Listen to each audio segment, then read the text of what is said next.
Welcome to the story. Don't forget to like, subscribe, and support me. The forest loomed ahead, its twisted trees and darkened skies warning of the dangers within. Eric tightened his grip on the hilt of his sword as he glanced back at the group following him.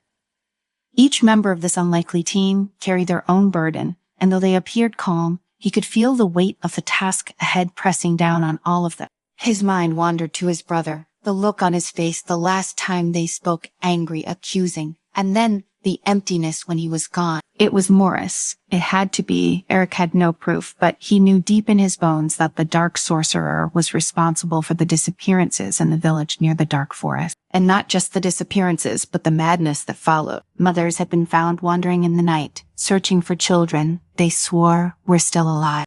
Warriors who had gone to investigate never returned, and now even Eric's brother Kian had vanished into the same blackness. He turned to Lyra, the elven ranger, who moved with a fluid grace beside him. Her eyes, sharp and focused, scanned the path ahead, searching for any sign of danger. Lionel owed him a favor, though the details were hazy between them. He wanted to join that much was clear, but a sense of duty or perhaps curiosity had driven her to this point. Behind Lyra walked Thorin, the dwarf blacksmith. His broad frame, covered in thick armor, made the ground tremble slightly with each step. Thorin had been a master craftsman before a tragedy involving one of his inventions had ruined his reputation. Now, with the weight of guilt hanging over him, he was determined to redeem himself, though he rarely spoke of it. And finally, there was Gorik, the half-orc, tall, muscular, and scarred. Gorik seemed to carry the disdain of the world on his shoulder. He was a hybrid, a creature rejected by both human and orcish society. He walked with a permanent scowl, and though his axe gleamed in the low light, it was his fists that had done most of his talking in the past. "This is it," Eric said, his voice low but firm. Lyra's elven ears twitched. "I feel the darkness here deeper than before." Gorak snorted. "You elves and your senses, it just looks like a bunch of trees to me." "That's because you were blind to magic, Gorkaka." Lyra replied, her tone sharp. "Here you can't see what's under the surface." Thorin grunted. Eric ignored the banter. He couldn't afford to be distracted. Somewhere in this cursed forest lay the holy sword of Veritas, the only weapon powerful enough to stop Morris from opening the demon gate. The ancient prophecies spoke of a sword that could seal away even the darkest of magic, but finding it would require more than strength. It would require each of them to confront their own darkness, the kind that festered deep within. Eric pushed ahead, leading the group into the dense, oppressive forest. The moment they crossed the threshold, the air changed, becoming thick and hard to breathe. Shadows danced in the corners of his vision, flickering between the trees, and the ground seemed to shift beneath their feet, as if the forest itself were alive watching them. "I don't highlight this place," Thorin muttered, his voice gruff. "There's something to do right." Eric knew Thorin was right. This place wasn't just a forest. It was a manifestation of dark magic.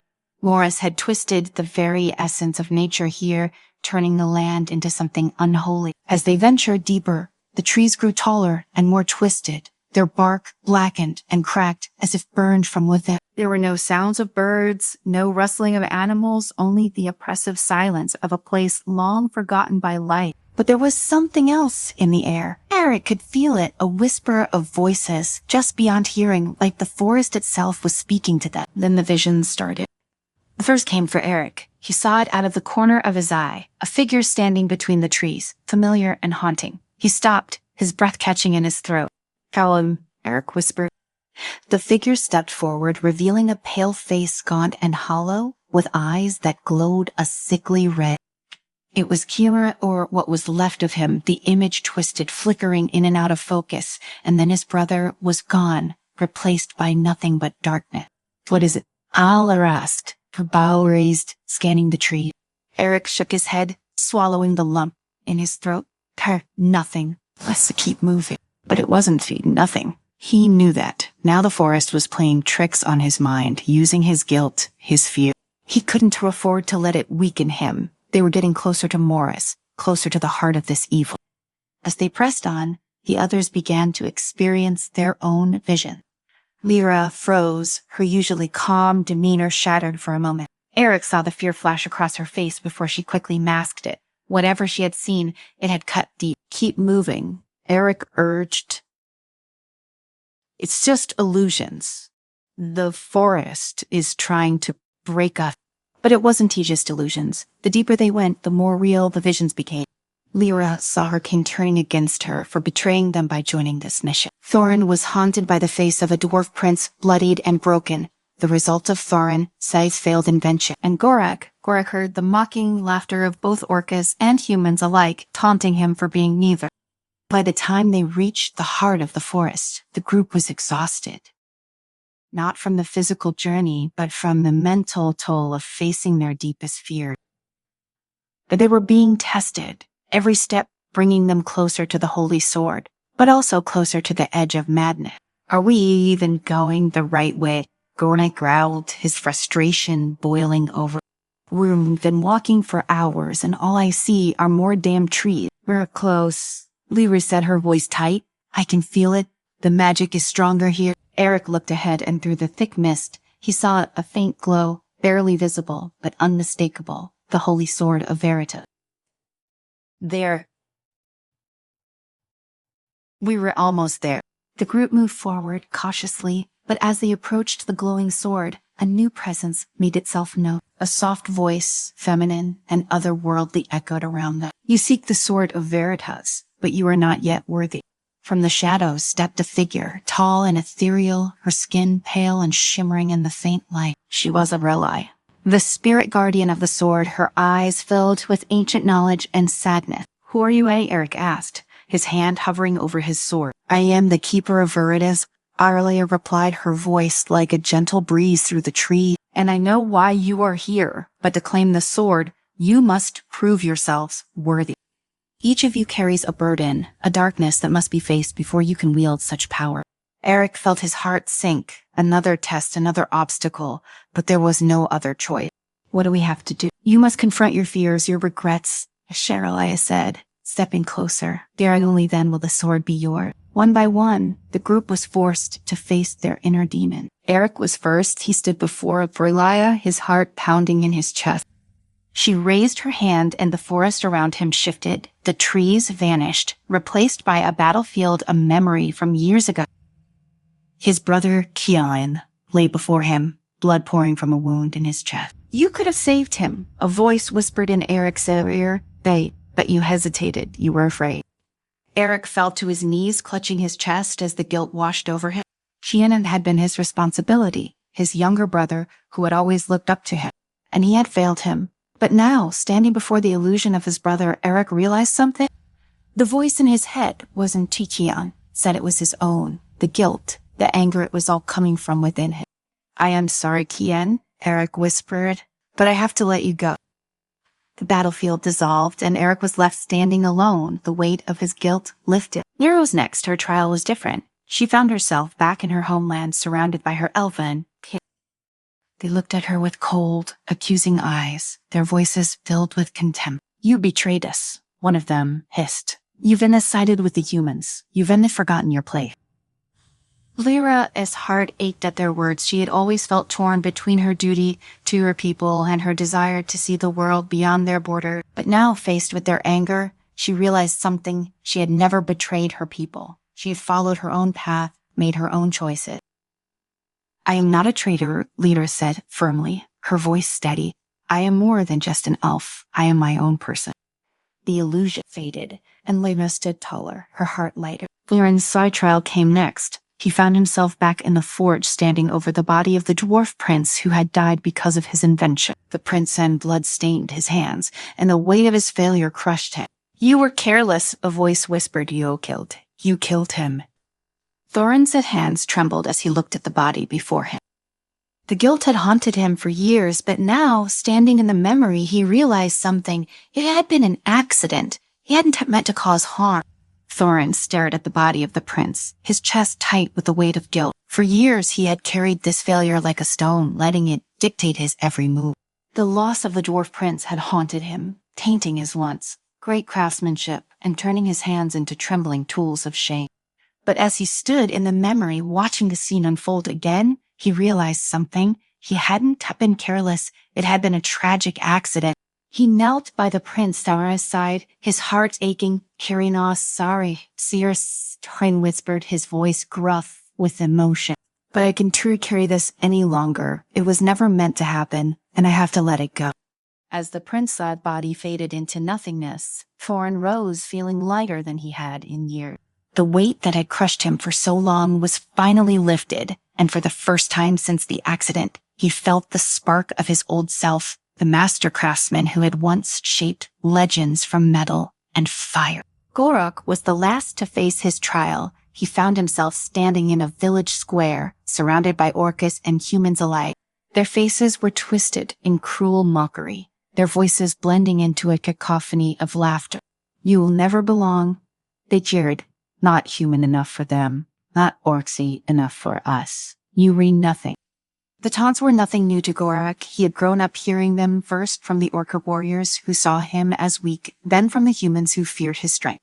He had been caught between two worlds for as long as he could remember, always on the outside, always fighting to prove his worth. But as he stood there listening to the echoes of his past, something inside him shifted. These voices, they didn't define him. They never had. His worth wasn't something that could be measured by the opinions of others. It was something he carried within himself. "I am Gorok," he said, his voice booming over the taunts. "Olean and I need your approval. I am enough." The mocking faces faded, leaving Gorok standing tall alone in the silence. He had finally found his place, not in the eyes of others, but within himself. When Gorok returned to the group, they were all changed. Each of them had faced their deepest fears, their darkest regrets, and had come through the other side stronger. Aeria, the spirit guardian, stood before them once more, her eyes soft with approval. "You have proven yourselves worthy," she said. Her voice gentle. "Lisar, the sword is yours." Eric stepped forward, his heart pounding as he approached the holy sword of Veritas. It gleamed with a light that seemed to pulse in time with his heartbeat, a beacon of hope in the darkness of the forest. He wrapped his fingers around the hilt, and as he lifted the sword from its resting place, a surge of energy flowed through him. The power of the sword was immense, but it was not overwhelming. It was as though the sword had been waiting for him, for this moment. "We have what we came for," Eric said, turning to the others. "Hi now, we stop Morris." The journey out of the dark forest was faster, though no less dangerous. The shadows still lurked, the forest still whispered. But now, with the holy sword in hand, the weight of the dark magic seemed to pull away from them. They moved with purpose, driven by the knowledge that they were the only ones who could stop Morris from unleashing the demonic forces upon the world. As they neared the edge of the forest, the air grew heavier, the sky darker. It was as if the land itself was reacting to Morris' magic, the dark sorceress and power spreading like a sickness across the land. The group quickened their pace, knowing that time was running out. When they reached the outskirts of the dark forest, they found Morris waiting for them. He stood at the base of an ancient stone altar, surrounded by swirling shadows and demonic figures that writhed and hissed in the darkness. His face was pale, his eyes glowing with an unnatural light, and the air around him crackled with dark energy. "So you am come," Morris said, his voice cold and hollow. "You're ire, but you read too late. The ritual is nearly complete. Soon the gate will open, and the demons will be free to do my bidding." Eric stepped forward, the holy sword of Veritas glowing in his hand. "We were here to stop you, Morris, whatever you've done. It ends now." Morris laughed, the sound sharp and grating. "And you think you can stop me with that sword? You read a fool, Eric. I have seen your heart. I know your fears. You may have faced them in the forest, but they still linger. You still doubt yourself." The words struck a chord in Eric, but he pushed the doubt aside. He had come too far to let Morris' taunts affect him now. "Hey, maybe I do doubt myself," he said, his voice steady. "Hey, but I am not alone." At his words, Lyra, Thorin, and Gork stepped forward, their weapons at the ready. They stood together, united against the darkness, their bond stronger than the fears that had once held them back. Morris sneered. "So you brought your little friends. It one team matter. I'll crush all of you, and then I'll use your souls to fuel the gate." With a flick of his wrist, Morris sent a wave of dark energy toward them. Shadows surged forward, twisting and writhing as they reached for the group. But Eric raised the holy sword, and with a single swing, the light from the blade cut through the darkness, dispelling the magic in an instant. "You will have to do better than that," Eric said, his confidence growing with each passing moment. Morris's eyes narrowed, and with a snarl, he unleashed his full power. The air around him darkened, and the ground trembled as the gate to the demon realm began to open behind him. From the swirling vortex, monstrous creatures began to emerge, twisted, nightmarish beings with claws and fangs that glistened in the dim light. "Hold them back," Eric shouted, and the group sprang into action. Lyra moved like a shadow, her bow firing arrow after arrow with deadly precision. Each shot found its mark, felling the demonic creatures before they could fully step through the gate. Thorin, with his hammer in hand, charged into the fray, his blows shaking the earth as he shattered the twisted forms of the demon. Gorix, wielding his massive axe, fought with a ferocity born of years of rejection and anger, his strikes cutting through the darkness with raw power. Eric focused on Morris. The sorceress' power was immense, but the holy sword of Veritas was the key. It pulsed in Eric's hand, guiding him toward Morris, its light cutting through the thick waves of dark energy that surrounded the sorcerer. As Eric drew closer, Morris's face twisted with rage. "You think you can defeat me?" Morris screamed, his voice tinged with desperation. "Yertir, I am more powerful than you could ever imagine." But Eric wasn't listening. He pressed forward, dodging the dark tendrils that lashed out at him. His eyes locked on Morris. The sorcerer raised his hand, summoning one final massive wave of energy, but Eric didn't flinch. With a powerful swing, he brought the holy sword down, its light cutting through the darkness like a blade through shadow. The wave of energy dissipated, and for the first time, fear flashed in Morris's eyes. "No," Morris whispered, stumbling back as the light of the sword grew brighter. "Say, should this can't be happening, I am supposed to win." Eric stepped forward, his grip on the sword tightening. "Try it, Sanover." Morris did. With a final swift motion, Eric plunged the holy sword into the ground between Morris and the demon gate. The light from the sword erupted in a brilliant flash, and the gate began to close. The demons screeched as they were pulled back into the vortex, their forms dissolving into nothingness. The shadows that surrounded Morris began to unravel, and the dark sorcerer let out a scream of pure rage and terror. The gate slammed shut, the vortex gone. The air grew still, the oppressive weight of Morris' magic lifted. Eric stood over the fallen sorcerer, his chest heaving with the effort. Morris lay on the ground, his power drained, his once glowing eyes now dull and lifeless. "It's done," his voice soft but resolute. Irenaeus' spirit appeared once more, her form glowing faintly in the aftermath of the battle. "You have succeeded," she said, her voice filled with quiet pride. "The demon gate is sealed and the darkness has been banished." The group gathered around Eric, their faces tired but victorious. They had faced their fears, fought their battles, and come through the other side as heroes. As Aurelia began to fade, she gave them one last parting word. "The Holy Sword will remain here, guarding against any future threat. But your journey does not end here. You have all proven your worth, not just as warriors, but as protectors of this world. Remember that?" Eric nodded, his hand still gripping the hilt of the sword. "Tears will remember." As the light of Aurealia's spirit faded into the trees, the group stood in silence for a moment, the weight of what they had accomplished settling over them. The threat of Morris was gone, the demon gate sealed, but the world was still full of danger. And their work as protectors was far from over.